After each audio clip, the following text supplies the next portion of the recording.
Well, hello everyone, and happy Thursday from San Diego and from all parts of the US. I am Carol Joy Bender, the nurse practitioner, founder of Joy Wellness Partners. Very excited to be with you all today and to introduce a stellar individual, Emily Lettingham, an ADAPT trained functional health coach who spent the last 15 years of her life leading and facilitating groups in educational, wilderness, and corporate settings. She has worn a lot of hats, including rappelling out of helicopters as a wildland firefighter to directing an international wilderness education school. After a challenging personal health episode and receiving 2 autoimmune diagnoses, Emily did a deep dive into her functional health. Doctors, nurses, and other practitioners played a huge role in her diagnosis and recovery process, but working with a health coach was also pivotal for her. Health coaching helped Emily to connect to her strengths, manage overwhelm, and commit to new behaviors that she believes has improved every aspect of her life. She shifted gears and started incorporating health coaching into her own practice. She is now inspired to help Joy Wellness Partners patients to live healthier and fulfilling lives, however people define that for themselves. She grew up in Canada and she now calls the Tetons her home. So welcome, Emily, and thank you so much for being here with us today and for offering this amazing new opportunity for our clinic and our patients. Thank you, Carol.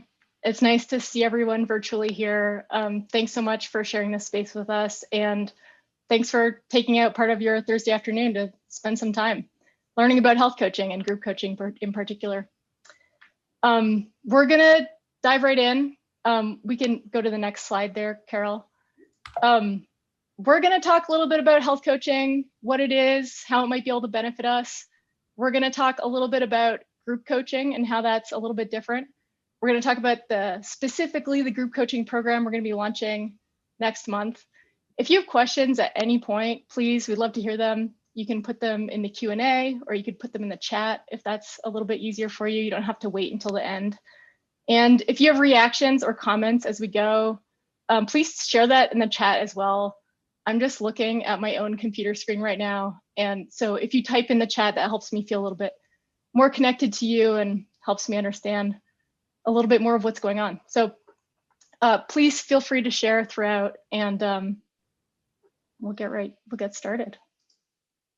We can go to the next slide. Before we dive into coaching content, I'd like to start with a little bit of a grounding practice. And this is just a couple minutes to really drop in and find our centers. I find that a different kind of conversation is possible when we take a moment to get into our bodies. And if nothing else, if you walk away with nothing else from this webinar, at least we will have given ourselves and each other just a moment of mindfulness, maybe a little bit of the gift of our own attention. So if you've never done anything like this before, that's okay. We can treat this as an experiment and you can opt in as you like. So I'm going to invite you to find a posture that is upright but relaxed. And if you'd like to close your eyes, you can go ahead and do that. If you'd like to keep your eyes open, that's fine too. Maybe soften the gaze. One way or another, we want to try and find a way to turn our attention inward. I'm just going to invite you to take a couple slow, smooth, deep breaths.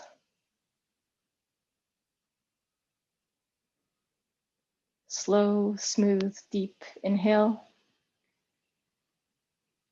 And a slow, smooth, deep exhale.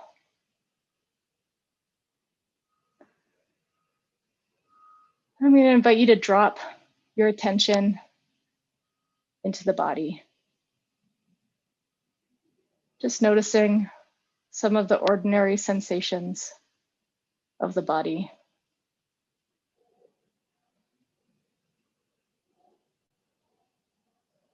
You might feel your feet on the floor, maybe the sensation of your body in the chair, maybe your clothing where it's touching your skin. Maybe the slight pressure of the air on your face and hands. And just whatever you're noticing, you can bring some kindness and compassion to that. No judgment.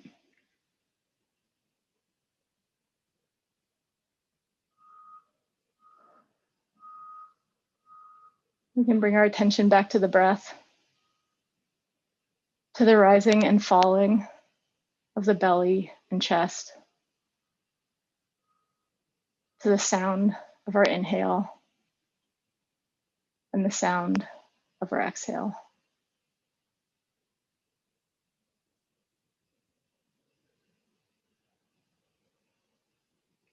And the invitation is just to continue noticing and to keep your attention on your body and on the breath.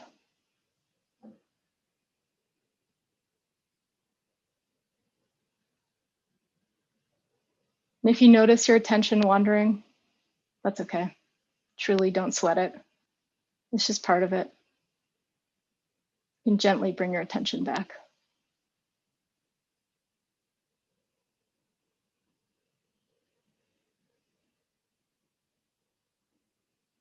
And we'll spend just one more moment being present to what's here and to the fullness of our breath.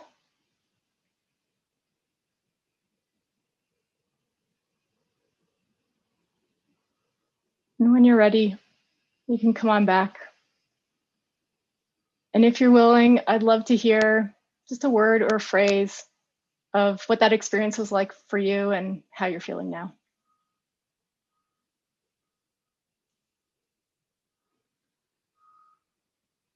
And Carol, you can take us to the next slide. More calm, calming. I feel relaxed. Sounds like a little bit more connection to the body.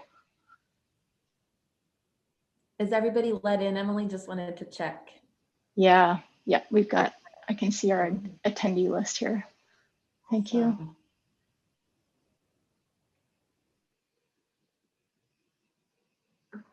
Great, thanks for sharing those. Okay, we're gonna talk a little bit about what a health coach does. And I'd like to, and actually before I do that, I see someone's raised their hand. Okay, and you've lowered your hand, great. Before I do that, I just love to hear, again, a word or a short phrase. What is it that you think a health coach does? So you can put that in the chat. You can guess if you want to, but just what you think the role of a health coach might be.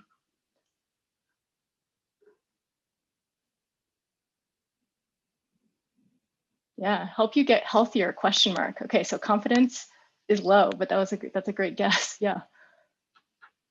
Yeah, what else? Help you become healthy in all aspects of life. Yeah, I love that, right? Because it really is holistic and all encompassing and defined by, not defined by a health coach.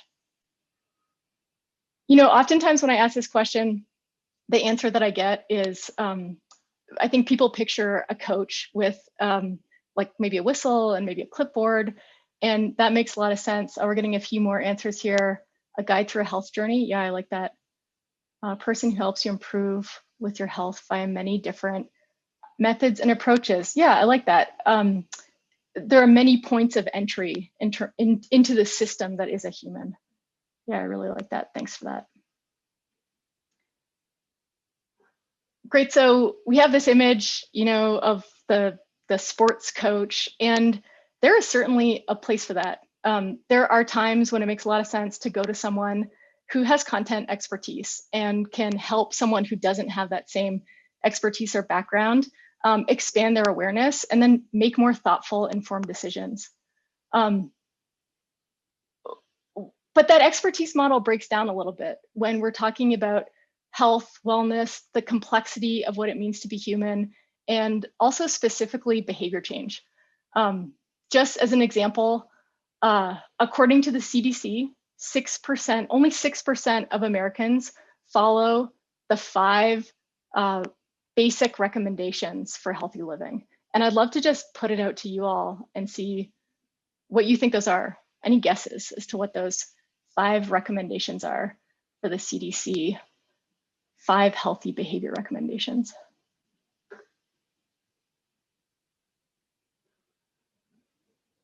Okay, yeah, we've got getting outside, walking, sleeping is obviously a big one. Exercise, stop smoking. Alcohol consumption, yeah, is a different one.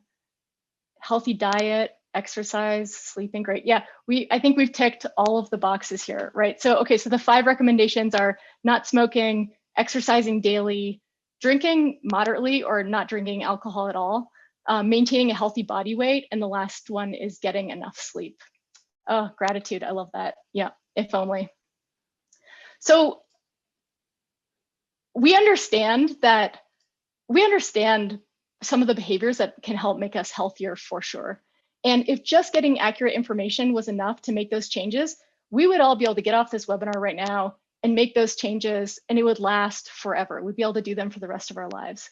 But the reality is that behavior change is really hard sometimes. We don't typically just make changes because someone tells us what to do.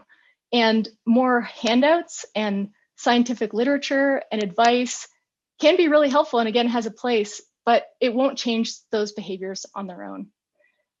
We have really good reasons why we don't follow through. Even if we have accurate information about what might us live, really healthy, fulfilling lives. We have competing priorities. We have busy lives. Some of us experience a lot of ambivalence. I know that I do. There's a lot of pressure and demands on our time and our energy. That said, there's really good data to show that working with a health coach can support meaningful and lasting behavioral change. And the lasting piece is an important one. So through inquiry, reflections, maybe challenging some fixed beliefs, tracking, offering some accountability, some support, really helping someone connect with their strengths, the things that they're already good at that maybe we don't see because we live in a culture of focusing on what's wrong and what's bad. A health coach can partner with you to help you achieve your goals. And that partnership concept is really important because you are the expert on your body and your life. And a health coach is going to help you really connect with some of that expertise that you have. So a health coach can help you with anything that you're struggling to understand or make changes around. So that could be things like managing addiction and behavior patterns. It could be building effective morning and evening routines. It could be resolving or managing illness. It could be some kind of athletic goal. Maybe you want to run a race. Maybe you just want to be active enough to be able to play with your grandkids. Changing your body composition. Could be figuring out new eating habits. So maybe more intuitive or healthier eating habits, and could be getting better sleep, managing stress, feeling more energy, getting more clarity. Any of those things and many, many others might be changes that a person might seek out a health coach for. So health coaches can help you reach your goals. And then the next question is, why groups? So I'll get you to go to that next slide there, Carol. We are social creatures. We live and learn and grow and change in relationship to other humans, or I don't know what animal that is actually, to be honest. But a teacher once told me that groups really mimic the world. We live in groups. Our most primitive group is our family. And the best way to learn how to live in the world is to be in a group. And so that same teacher used to say that individual work only has one purpose. It's only good for one thing. And that is preparing ourselves for group life. We don't live in a vacuum. We exist within a system. So if we're feeling really driven to make changes, it makes sense to do that in the context of a system. And thank you so much to Ryan, who just pointed out that is a meerkat. Appreciate that. So we also benefit from connection from each other. And actually, I'll ask you to just go back. Yeah, that's great. Thanks, Carol. We really benefit from connection with each other. So many of us, particularly during this last year of COVID, experienced some sort of baseline loneliness, which is in itself a factor for a lot of disease processes, but it also just makes change hard. Many of us, when we struggle, and whether that's with health or with pain or with injury or body image, we struggle in isolation. And so when we look around and we see other people in a group are grappling with similar challenges, it feels less lonely. It can also be a chance to give some love to that critical voice that we all have inside of us when we realize by talking to other people that our problems are not uniquely ours. Like there's not something about me that's making this challenging. There's also a real sense of belonging and community that can come with the connection when we find ways to share really deeply, which can happen in the group space. Group work also supports creativity and problem solving.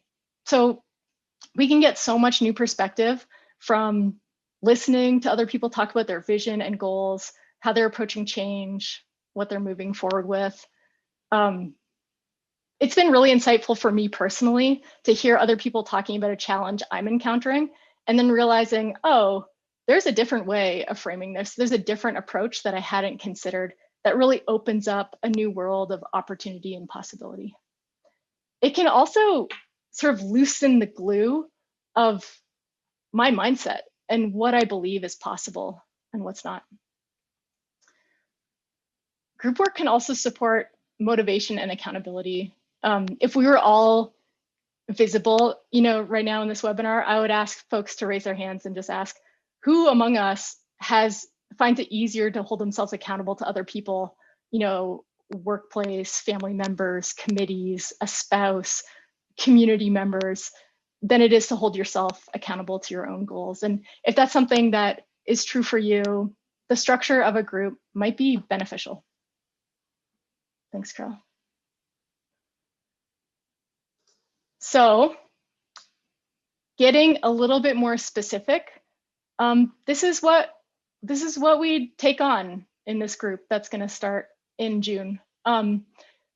We would spend some time with visioning and goals. So really getting into contact with your sense of purpose. What are your values? What's important to you?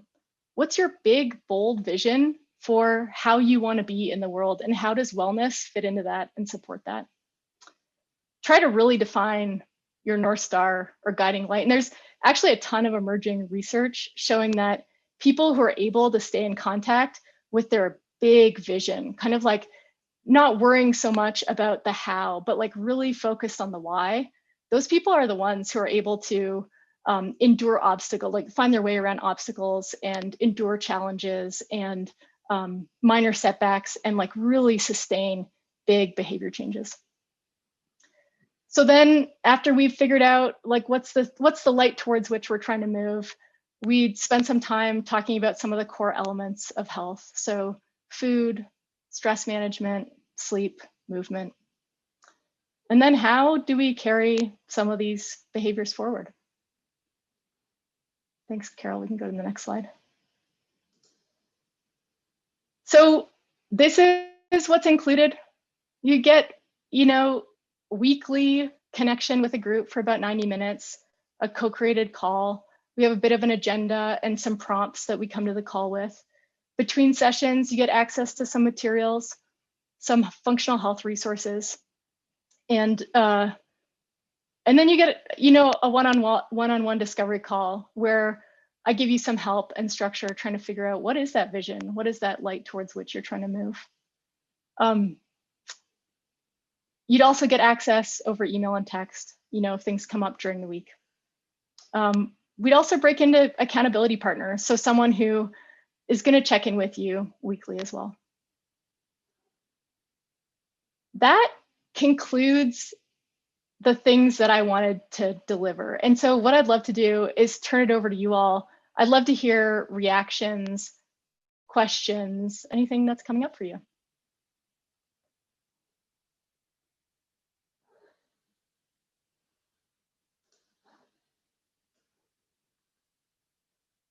I'll give you a second to type those questions. Feel free to either type them into the Q&A or type them into the chat. If you'd like to raise your hand and come on live, we can make that happen too. Great. What if I can't make a meeting or two? Yeah, that's great. The nice thing is that it's over Zoom, and so it's a little bit more flexible, you know, especially with summer travel coming up. It's a little bit easier to move around and still be able to make these meetings. And if you can't, that's okay. We'll look forward to seeing you when you come back. Do you have to come prepared for group coaching? Like know your goals? No. Well, you know, I personally have always been really resistant to goal setting for a number of reasons. And I've needed a lot of support to clarify those goals. And also my goals don't look like other people's, and that's okay. So no, this is, you don't need to come with anything in particular. I think the group space is a great place to sort of figure those things out. It's a fine balance between providing resources to other people between sessions and also not making it feel like homework, because that's not what this is about. Are sessions recorded in case I miss one? That's a great question. We do not record sessions, and that's for confidentiality and also just to protect the sharing space. It can be a pretty intimate space, and we just want to make sure people feel comfortable sharing whatever it is that they want to share. Yeah, will it be a safe environment? I love that question. Certainly nurturing a protective space where people feel free to take emotional risks and ask authentic questions and really be vulnerable is really important. And that's something that I would look to group members to help facilitate and help create. And it's also something that we'll check in about and make sure it's a space where people feel like they can share freely. Thank you for that question. That's great. Will you have to join with camera or just the audio? Again, the connection, face-to-face connection is really nice. And if 1 week you're not able to come on camera for some reason, that's great. You know, we'll find a way around it. These are fantastic questions. Thank you so much for asking these. How many members are in a group? Right, we'd cap it at 12, but we'd be shooting for more like 8 to 10. Is it okay for someone with me to help me do this at home? Yeah, certainly. If you have an interpreter or an aide or someone who is going to provide support in some way, yes, certainly we can find a way to make sure that that happens smoothly. How does health coaching combine with the providers that I work with? That's a really great question. Thanks for that. It really depends. There are some health coaches who are going to be working really intimately with healthcare providers, and some who won't. Health coaches who work intimately, maybe even within the same practice, are going to have access to, you know, labs or, you know, medical visits, like any diagnostic info that's going to be helpful to the health coach, and that's something that you would sign a release to share. And other times, we're just relying on someone to self-report what's important to you. So of all the health things you're managing right now, what's becoming clear around how you're perceiving your next steps? Great. How much time per member to talk and share? That's such a thoughtful question. I think one of the ways that I gauge group health is inequitable sharing. And so when there is grossly inequitable sharing, I'm sort of wondering if that's a symptom of something else. And there will not be any prescription, and certainly no one will be asked to share if they don't want to. Oh, these are fantastic. I'm just actually going to plug in my computer as I'm talking to you. Someone asked a question about psoriasis and if that would help, if health coaching would be beneficial. Yeah, I truly believe that coaching can help a person understand or tackle any challenge in their life. And that can be at work, in relationships, in leadership, in health. So certainly. In terms of specific content, things like sleep, stress management, and eating for gut health will be really important tools in managing psoriasis. So thanks for that question. Is health coaching covered by insurance? Not yet, it's on the way, is the short answer to that. I was just wondering if people who have problems to come out of their shell shy will be able to listen to this. Oh, will be able to be listened to. Oh, I love the vulnerability and insight in that question. That's just beautiful. Yeah, again, Martina, I'm trying to create a space or help facilitate a space, hold space for everyone to feel safe to express themselves and feel really valued in whatever it is that they choose to share. Will we cover nutrition and what we eat? Yeah, we'll spend a bit of time, and that's again one of those things that you can opt into. We'll certainly have a bunch of resources around supporting food. That's something that we can talk about a lot one-on-one. And in terms of, we'll have a whole session dedicated to food and what really supports, optimization of nutrients, healing the gut, cognitive clarity, managing all sorts of illnesses. We know so much that food is so important to that. And not just what we eat, but how we eat and when we eat. Great. Will I have homework? How big is the time commitment? Again, you'll have resources, but if you do feel like it's homework, I hope we get that feedback on the tail end, because that's not the goal. It hopefully feels like support and maybe like a little bit of positive pressure for people who thrive on social accountability. I don't know if anyone's ever been in a book club, but I'm definitely more likely to read the book when 8 of my friends are also reading it as well. So hopefully it doesn't feel like homework. And really, I think that question was from Jennifer. The sky's the limit in terms of how much you choose to invest in this process. Does each session focus on just one topic? Yes. Yes. So I might ask Carol to go back to the slide with the stones. And that's a rough outline of the topics and kind of our roadmap. So starting with visioning and goals, moving into eating habits, going to mindset, mindfulness, and self-compassion. Another way of talking about that could be stress management, sleep, movement, and then finally, how do we translate all those changes we've made into lasting habits? Is there a way for daily accountability? I'm really bad at doing things on my own. Oh, Jennifer, I bet you're really good at doing a lot of things on your own. And to answer your question, yes, certainly. Some people like text check-ins in the evening. And you might also, with your accountability partner, come up with something totally different and creative that provides accountability for both of you. These are great questions. I'm so grateful for them, to the person apologizing for them. What time of day? I think we're moving towards very likely Tuesday or Wednesday, early evening Pacific time. So early evening Pacific time, later evening Mountain time. And I can totally empathize with the varied work schedule.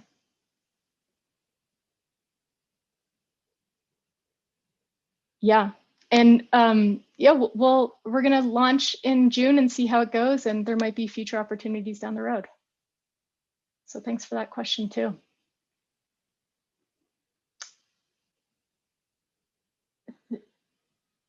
Okay, if you work during the session, can you just listen but not participate?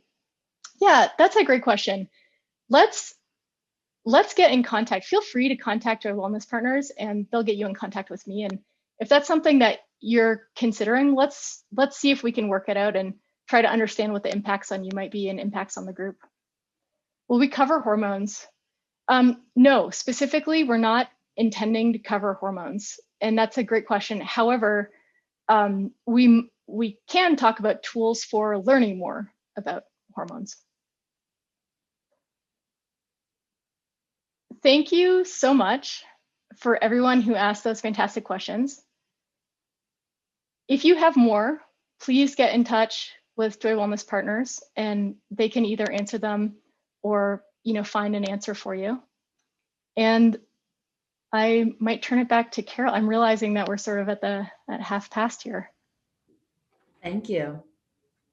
Awesome. So, Emily, I don't need the video on. I just wanted to thank you incredibly for this really educational, informative, and peaceful and an exciting kind of opportunity that we had with this last time frame. I just feel relaxed, and I feel like if I joined your group, I would feel empowered every single week, and that there's actually goals that I can accomplish. And I'm really excited that you're our group coach leader for the first pilot project. I don't feel like we're in experimental phase, but this is something that we're jumping in with an expert already. So thank you so much for being, just being you, and for helping all of us through your experience of learning it for firsthand.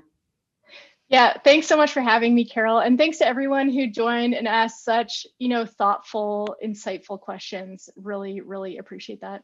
And hope to see you in June. Yeah, we'll be sending out an Awesome. email with more details and logistics, and maybe a question or two about preference of Wednesday versus Tuesday. So stay tuned on the newsletter, and we'll put this video up for those that couldn't participate live on our YouTube channel. So keep an eye out for those details to come, and have a wonderful, wonderful week, everyone.